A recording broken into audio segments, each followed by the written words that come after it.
In our top stories, Cameroon initiates world first malaria vaccine rollout. And also AU hosts virtual events celebrating 10 years of Diaspora Fellowship Program.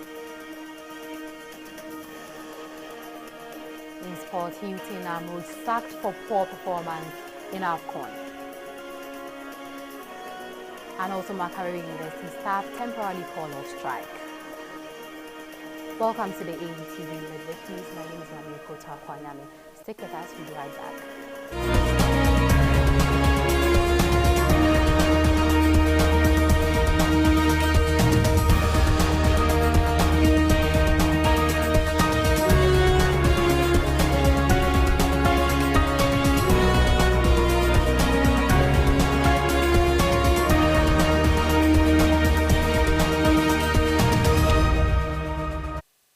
After declaring the intention to strike on January 15, 2024, Makerere University staff have agreed to a temporary suspension of the industrial action. The decision follows a dispute over the university's failure to align staff salaries with those of other public universities. While the strike was scheduled to commence this week, the campus remains operational with the staff giving the government a chance to resolve the issue regarding salary harmonization. Associations representing the staff, including Makerere Academic Staff Association (MASA) and National Union of Education Institutions (NUE) and UEI, had initially cited the government's failure to address their long-standing concerns as the reason for the strike. The staff claim inadequate actions on their grievances, leading to their decision to commence industrial action just 2 days into the new semester.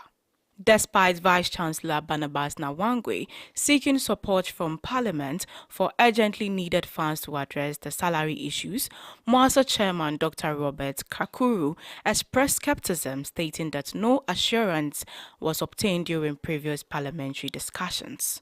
The staff, in a letter signed by the chairpersons of the three associations, have decided to temporarily call off the strike, giving the government an opportunity to resolve the matter. Nawangwe acknowledged that some staff at Makerere University earn less than their counterparts in other public universities. He explained that the harmonization exercise was complete last year, proposing a figure of 12 billion shilling for salary adjustment, but the funds were only approved in 2023-2024 budget. The Public Service Ministry assured that the allocated funds would be included in the 2024-2025 financial year budget. The staff's letter specified that the University Council should include 12 billion in the 2024-2025 budget for salary harmonization. If this resolution is not fully implemented, the staff, including academic, administrative, and support members, will withdraw their labor effective Monday, April 8, 2024. This marks a third extension of the notice of industrial action, initially set from January 15th to April 7th, 2024. Meanwhile, in a significant milestone for the KAGE African Diaspora Fellowship Program, KADEF, the Association of African Universities, is hosting an all-alumni virtual convening from January 23 to 25, 2024, celebrating the program's 10th anniversary.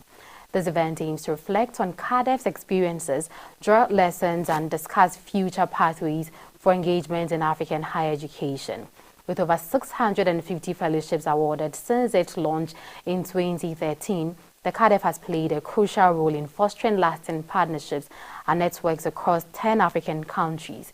The convening focused on 4 core objectives, including sharing practices, identifying policy priorities, advancing collaborative projects, and exploring research mobilization for African higher education. The KAGE African Diaspora Fellowship Program, KADEF, is undoubtedly one of the most successful diasporic interventions that is very focused and well organized and well thought through. We, those of us, the African academics on the continent, we are very grateful to the initiators of this program, and especially to the Carnegie Corporation of New York for financially supporting this program since its inception. In 2021, when we came up with the idea of hosting an in-person alumni convening for Diaspora Fellows in Washington, D.C., it was determined that this needed to be alumni-driven. So we took recommendations from our advisory council, as well as from other stakeholders in the program for who could serve initially on that program. So at that point, we brought a group of 6 individuals together who made that event possible. Then now here we are in 2023 and 2024. We wanted to extend this program to the hosts. It's difficult. Of course, we would love to bring all the host fellows together in one place. In terms of sustainability, I would really respectfully urge that the program involves the government right at the beginning. This is important because a funding normally has a lifespan, and the program envisages that governments will take part of the cost or be financially involved. Then they need to know, and they need to be part of the conversation as early as possible.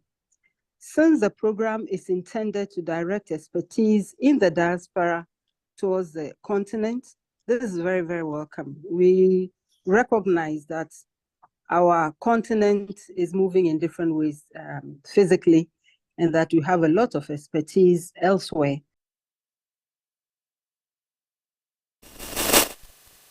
Well, there we have it. The KAGE program started yesterday, and the event featured really prominent people. Currently, we have our reporter on set, and she's ready to give us an overview of the program. She's in the person of Priscilla. Priscilla, can you hear me? Yes, Miss Lydia, thank you very much. So I'll just give a brief background about what the KAGE program is about. So the KAGE African Diaspora Fellowship Program is an all-alumni virtual conversion which started yesterday. That was January 23rd, and it's supposed to end tomorrow, that is 25th. It's a 3-day program, and it's organized by the KAGE Corporation of New York and administered by the Institute of International Education. And the sole aim of the program is to connect African academic diasporas in the U.S. and Canada with higher education institutions in Africa, where they engage with host fellowships in a range of educational activities in their field. So the program started yesterday, and then the moderator for the program is Professor Kefa Otiso. He's a professor for geography and director of the Global Village Learning Community Building at Green State University in the USA. So the theme for yesterday's program was sustaining the KAGE African Diaspora Fellowships, and subsequently, because of the number of people in the online meeting or conversion, the meeting was broken down in breakout sections or breakout room. So we had close to 7 breakout rooms with participants and their moderators. So in my breakout room, which was the breakout room 1, we had an opening. We had a discussion which had the theme domestication of the KAGE African Diaspora Program, and some of the keynote or the key issues that was raised in the breakout section room 1 was identifying funding sources. That was made by Bob Wealth Amanche, sorry if the name doesn't, the name is not pronounced well, from the University of Tuskegee. And he shared his experience of securing funds for African sources. And also we have Professor Mundai Motoni, who agreed with funding sources. He made an argument that the government, or we should partner government and other African stakeholders to be able to fund the KAGE program to help bring all African scholars or researchers together at one place. And we had discussions, and another key key issue worth noting was the timing and academic calendar disruption. So Dr. Ayanji Aina from Babcock University made that point, and she further on discussed the challenges faced by private higher education because the Carnegie program was instituted in the academic calendar of the university in Nigeria. That is Babcock University in Nigeria, and in turn, they are just. Can you hear me? Yes, please. Okay, I understand the program continues today. What are people to expect to happen in the next 2 days left for the event? Okay, thank you, Ms. Lydia. So the topic for today's meeting is building successful research ecosystem, and it's supposed to be facilitated by Dr. Esther Obunyo and Michael and Michael. So that is the theme for today's discussion, which will still be happening online. And the last day, which is the third day, the topic is sustaining collaborations, and the facilitators for that program, that is the last day, is Dr. Simon Marua and Professor Philomena Okeke. So these are the distinguished facilitators for the 2 days of the program. Okay, and Priscilla, what time is the meeting starting today? Okay, so the meeting is supposed to start exactly 2 p.m. West African time, and it's expected to end around 5 p.m. But there could be certainties where the meeting can extend a little because of the participation and then the participation of the people in the breakout room. But yeah, it's expected to end around 5 p.m. West African time. Okay, thank you very much, Priscilla, for this. Thank you that was Priscilla Amoa, a reporter here at Aau TV. Now, moving on to the health news.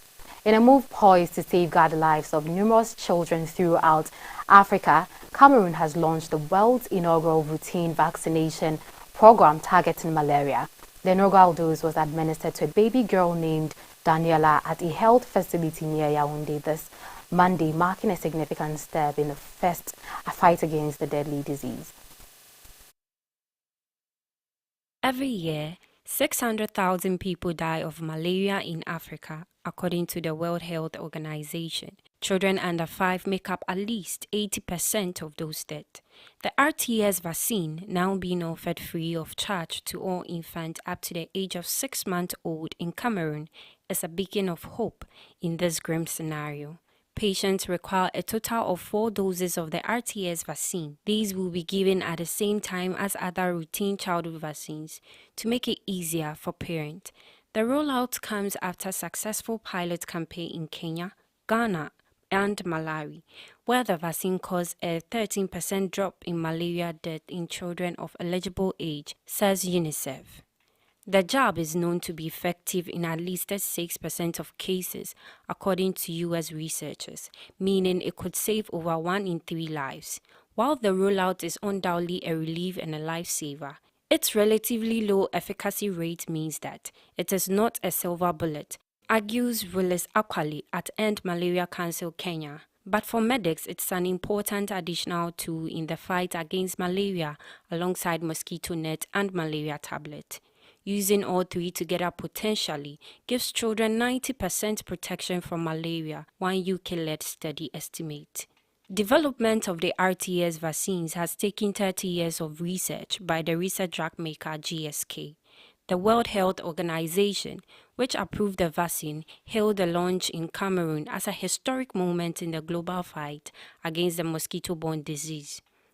20 other countries aim to roll out the program this year, according to the Global Vaccine Alliance, Gavi. Among them are Burkina Faso, Liberia, Niger, and Sierra Leone.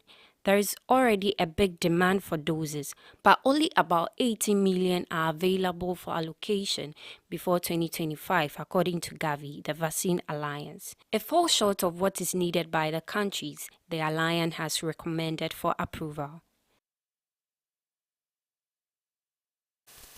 Stick with us for news on Discovery after the short break. We'll be right back.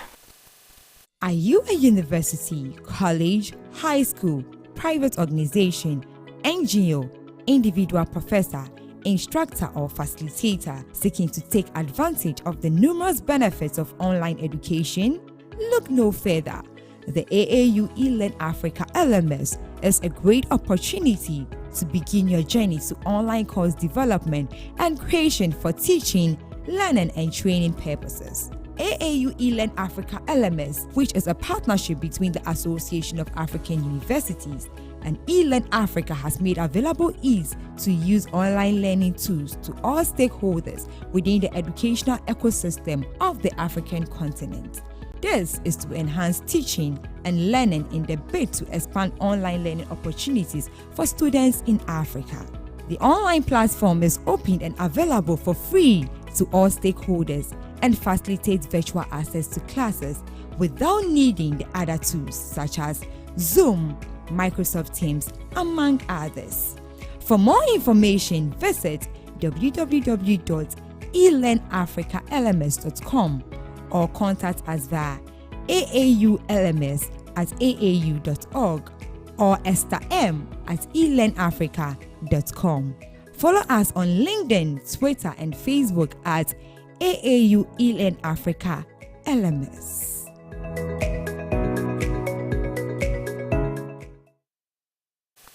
Welcome back from the break. And in Discovery, in a major global rollout, Google has extended its search generative experience to more than 120 countries, introducing a revolutionary AI-powered search experience.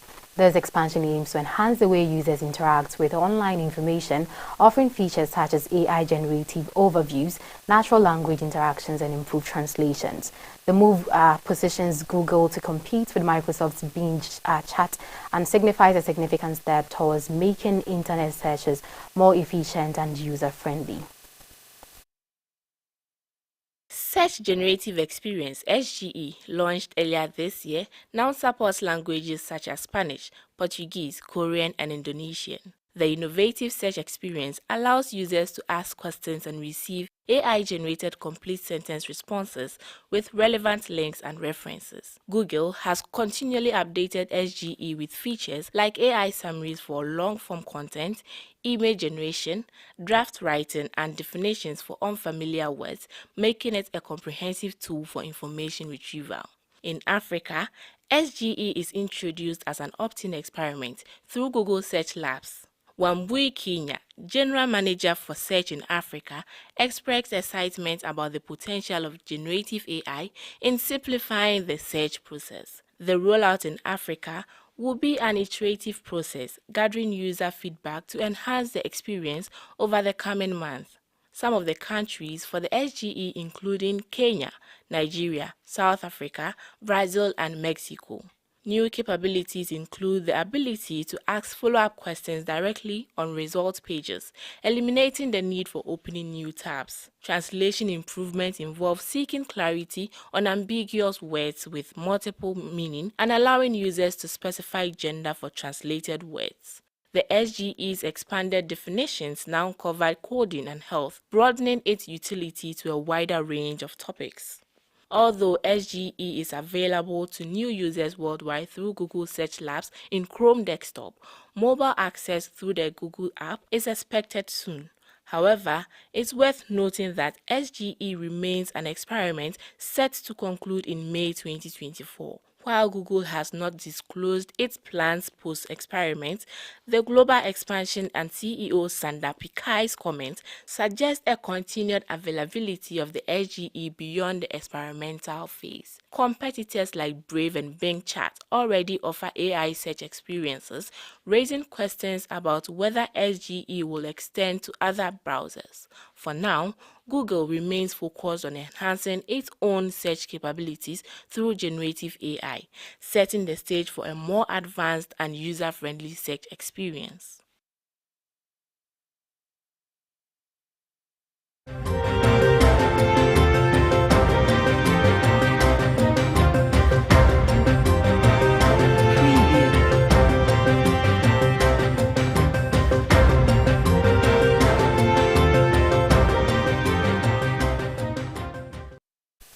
Welcome to the Sports and Entertainment segment.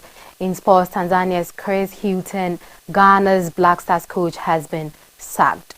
The Ghana Football Association announced that this in a press briefing in the late hours of Tuesday, January 23rd, 2024. Chris Hilton was sacked due to poor performance of the Black Stars at the AFCON 2023.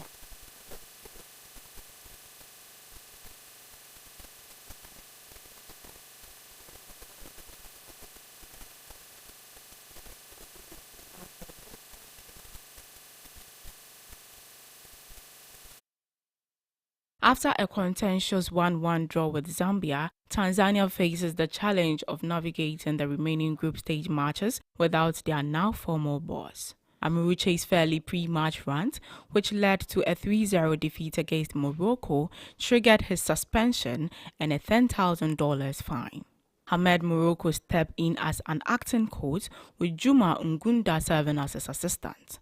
The East African nation participating in AFCON for the third time aims to overcome the setback and make a mark in the tournament. Tanzania is set to face the Leopards tonight at 8 p.m. in their upcoming group stage match. Adel Amuruche's tenure lasted only 10 months, during which he matched 9 matches, securing 3 wins. The accusations against Morocco's influence on referee appointment have stirred controversy in African football. Ahmed Morocco takes charge as the acting coach for the remainder of the tournament, hoping to guide Tanzania to their first AFCON victory.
We apologize for the long break. Now in sport, Tanzania's Chris Hilton, Ghana's Black Stars coach, has been sacked.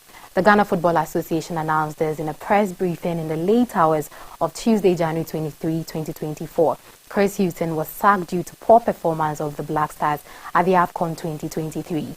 The Black Stars were crashed out of AFCON tournament after their 2-2 draw with Mozambique. They failed to secure a win during the Ghana, Egypt and Ghana Cape Verde matches. The Black Stars' early exit was confirmed following Cameroon's win against Gambia. Yesterday, this brings to 2 of the African countries in the AFCON sacking their coaches.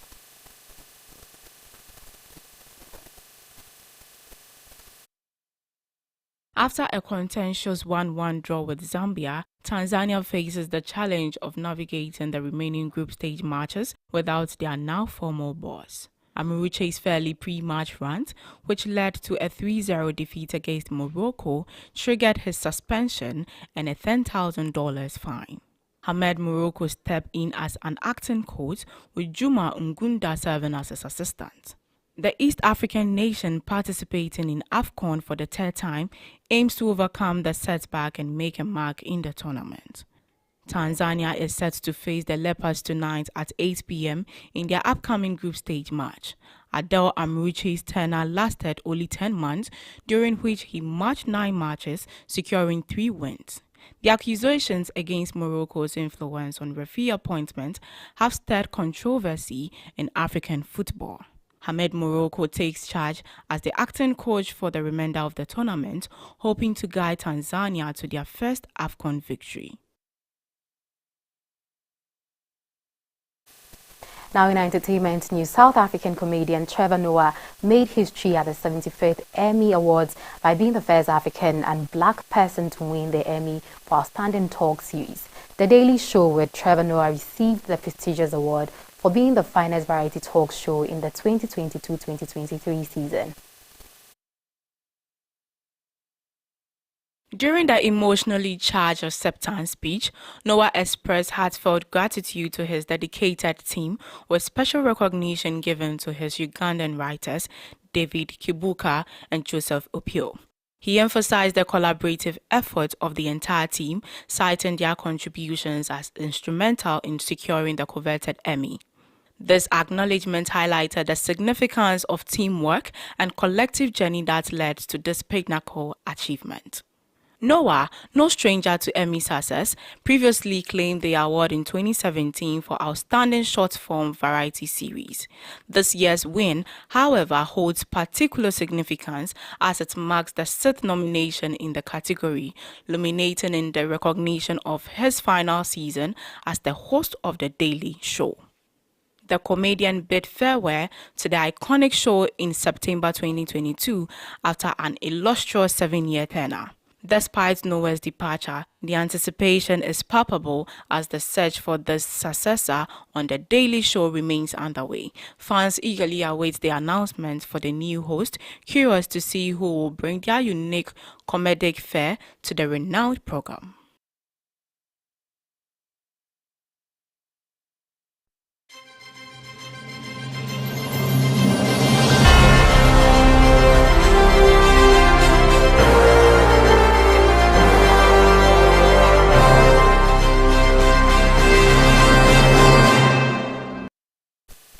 Now in business, the Kenyan government is set to withdraw from the government-to-government oil supply deal initiated in April 2023 with 3 national oil exporters from the Gulf.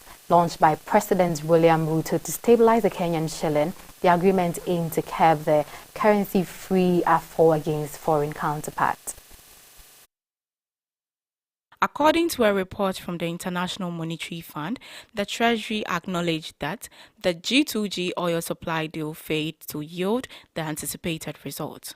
Citing distortions from the foreign exchange (FX) market and an increased rollover risk for private sector financing facilities, the Treasury emphasized its commitment to transitioning towards private market solutions in the energy sector. The G2G deal, a departure from the previous open tender system where local companies competitively bid to import oil monthly, was initially designed for a 9-month period. However, an extension was granted, stretching its duration until December 2024. Post this period, the Kenyan government has decided to terminate its involvement in the arrangement. Since the inception of the G2G scheme, the Kenyan shilling witnessed a significant depreciation of over 20% against the US dollar. This decline surpassed the historical low mark of 160 shilling to the dollar, prompting the government's decision to reassess and ultimately exit the oil import arrangement.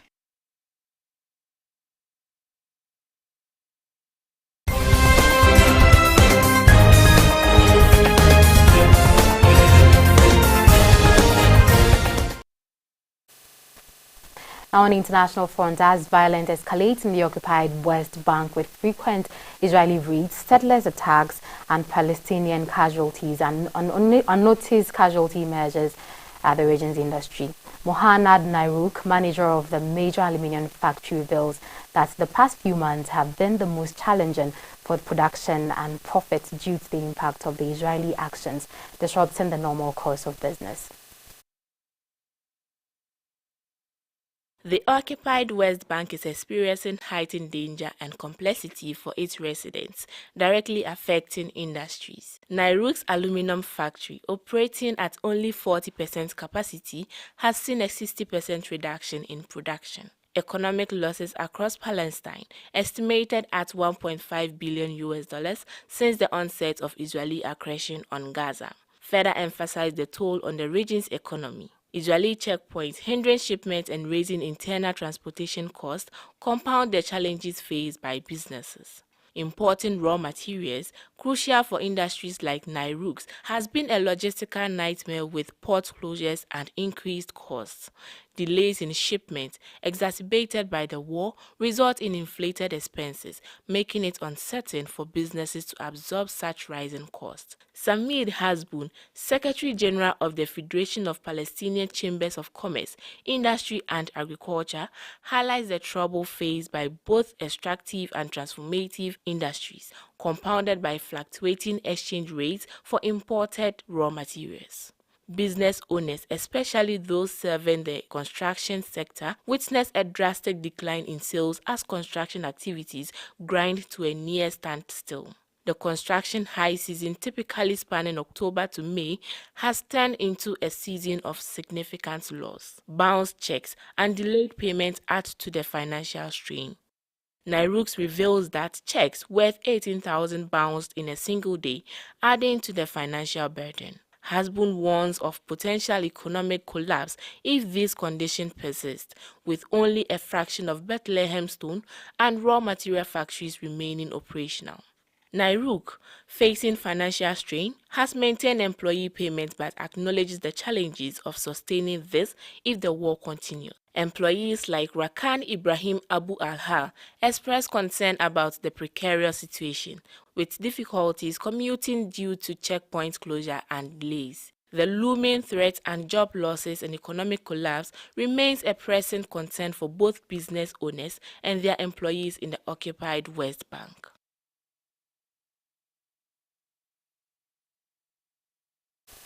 That is all for the news, and let's take a quick recap of our top stories. In health, Cameroon initiates world first malaria vaccine rollout. In higher education, AAU hosts virtual event celebrating 10 years of Diaspora Fellowship Program. In sports, Hilton and Armouge sacked for poor performance in AFCON. And also, Makerere University staff temporarily call off strike. And I'll thank you for sticking with us on the Aau TV Mid-Week News. Get interactive with us on our dedicated social media platforms at Association of African Universities on Facebook and on YouTube. My name is Mamiko Takwanyami. Have a lovely week.